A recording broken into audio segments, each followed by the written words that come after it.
Hey, sorry for the poor lighting quality. I guess I can turn on like this light. That doesn't help. Anyways, I can't sleep. And so I wanted to share something that's like more positive. It's weird if you're watching yourself record yourself and you see that your mouth and the video don't match up. At any rate,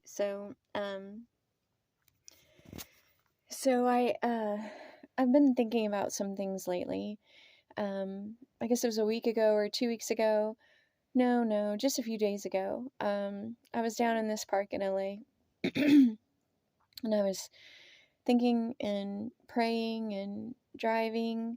Um, and I started thinking about had driven past, I was doing Uber deliveries, and I had driven past and seen a bunch of people picketing, in LA, the union. And so they're picketing because artificial intelligence is taking over actual jobs.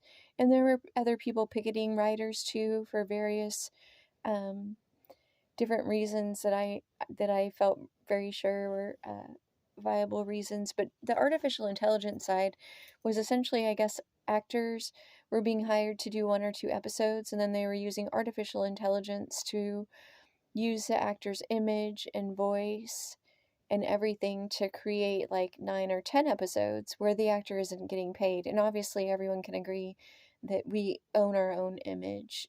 Someone can't just like take a video of you and then go like make you an actor in tomorrow's big shot movie and not pay you anything. Like that doesn't work.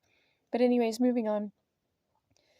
So I started kind of chuckling about artificial intelligence a little bit. And it occurred to me that I was like, well, like what AI isn't all bad, and thinking about different things. And then I was like thinking, well, what if we had an artificially intelligent president? And then I started thinking about all the things I love about human beings. That if we had an artificially intelligent president, we would actually love and embrace the flaws of our current and previous presidents. And I think that's kind of a revolutionary way of looking at things. It's totally a God thing. I'm not really that smart. Not at all. But, and so, yeah, I started thinking about that, and that kind of that platform could really be a way of bringing people together in parties where we're like, instead of picking on each other, which has been going on for decades. I mean, really, I think Bush was the first president that I recall really being hardcore picked on, but, I am in my 40s, so that makes sense. But I don't know. I think that's really where it all started. The media ticket started, or maybe it's all the way back to Watergate. I don't know. I'm not a political analyst. Um, but so if we could champion each other's flaws and things that we view as flaws, I don't think God views most of them. As long as it's not sin, He doesn't view it as a flaw. But then I started thinking further tonight because I couldn't sleep. And you know how Donald Trump, he gets made fun of for having yellow hair and like orange skin. It's like something that he gets picked on for, and it's super personal and very petulant. And I have a feeling he doesn't want to have orange hair or orange skin. And so and it's not that what I'm going to say isn't based on that. But Donald Trump, throughout his career as a human being, has displayed a lot of signs of being a targeted individual. Again, not a political analyst, even so I'm really not keeping up with politics that much. But I do know that, uh, Obama was hugely against Trump. He even stood up at the prayer breakfast or something like that. At any rate, you can tell this is not a well-researched video. I'm just can't sleep at night, so I'm getting my thoughts out. But Obama publicly shamed Trump. I think it was over the birth certificate thing, but he publicly shamed Trump. And then he said, but you will never stand here. And I think that Trump does have some ego things going on. I think most targeted individuals have some sort of something going on. I think most humans could be diagnosed with something. But, well, first I should say that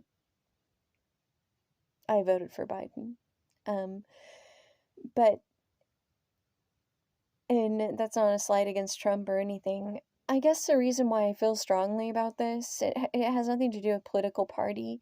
I'm not trying to like push Trump or push Biden or push anyone. I'm just saying Trump is a targeted individual. What's happening to him in New York is symptomatic of a government pursuing an individual, not a crime. And that is against the Constitution. That is not a fair and equitable system. That is not innocent until proven guilty. What that means is that the government decided he was guilty and then tried to find a crime to slap to him.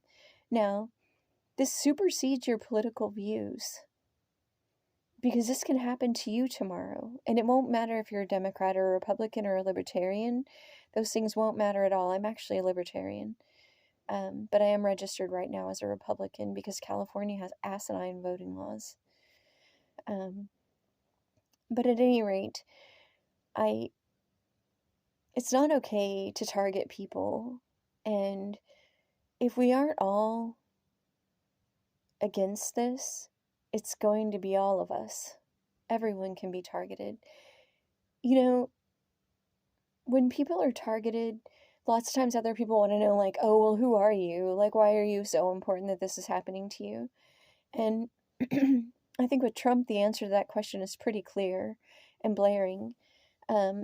But I do also think that, there's an element of it where, oh, sorry, I got my light on for a second there. I don't know if it worked or not. Well, it is good to not be like in a Zoom meeting looking at your own face thinking like, man, sheesh. Botox here, Botox there. Anyways, so back to what I was saying. It is the middle of the night. But I was just kind of brainstorming, like, how could everybody get together and support one another? I feel certain that Joe Biden's son or members of his household are being targeted too. And I don't like it. I want to be a human. I want to value people for being humans. Even if other people don't like me or don't like them or don't like anyone. Like, I don't know. But at any rate, so I have this idea, and the idea is that to have September be the National Targeted Individual Month, and to pick a day in September and have people wear yellow hair and orange skin, people from all different political parties, not just one, to say I'm standing against people being targeted. I'm standing against individuals having to try to fight a whole entire government on their own. That is not American. That is not constitutional. It is not what the Constitution says. And that my rights are only as good as my ability to enforce them. And if I cannot enforce them, it means I do not have them. And right now, it's a miscarriage of justice what is happening to Donald Trump. And it's unacceptable, and every single person should stand up against it. And I pray in the name of God that you will. If you have any ideas of how to bring this about, or how to do it best, I have a little bit of a public relations background, but hasn't really been my career focus. But I'm excited about this. Anyways, tell me what you think. Since I can't sleep and it is 1 o'clock in the morning, I'm going to set up an email and I will share it. At any rate, I hope that you're well, and I'll talk to you soon. Bye.